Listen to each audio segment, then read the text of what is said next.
कचरा व्यवस्थापन मोर्शी मलिमपूर येथे काल भीषण आग। ही आग कशी लागली, कोणी लावली हे अद्यापही माहिती पडलेले नाही।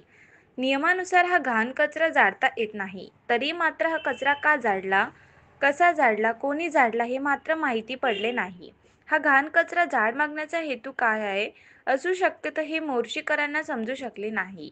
घाण कचरा जाळण्यामागे कोणते उद्दिष्ट, कोणते रहस्य असू शकते, काय याला जबाबदार कोण, असा सवाल परिसरातील नागरिकांनी उपस्थित केला आहे। मोर्शीवरून आफताब आलम, विदर्भ टुडे न्यूज। मित्रांनो नमस्कार, आपण आलो आहे मलिमपूर इथे। इथेच मोर्शी शहराचा संपूर्ण कचरा येतोय। हे बघा, पूर्ण कचरा दाखवून इथे हे बघा, हा पूर्ण कचरा इथे मोर्शी शहराचा येतोय। इकडे दाखवा बघा। आणि 1 तारखेला हा 1 मार्चला हा कचरा कोणीतरी जाळण्याचा प्रयत्न केला। हे बघा, इथे हा कचरा जाळणे कायद्याने गुन्हा आहे। इथे कितीतरी पॉलिथिन आहेत आणि या कचरा जाळल्यामुळे प्रदूषण निर्माण होऊ शकतं आणि प्रदूषण निर्माण झालं सुद्धा। जवळपास 4 तास याच ठिकाणी आग लागली होती। हे बघा, जवळपास 4 तास या ठिकाणी आग लागली होती। दाखवा तिकडे, हे बघा, या ठिकाणी 4 तास आग लागली होती।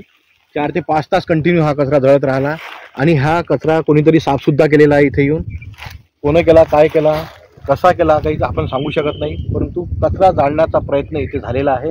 मुद्दामून इथे खूप मोठ्या प्रमाणात कचरा जाळण्यात आलेला आहे।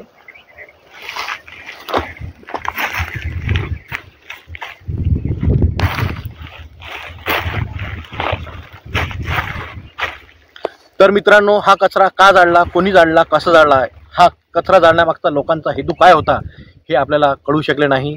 याचे प्रत्युत्तर आपल्याला देणार मोर्शी शहराचे मुख्य अधिकारी।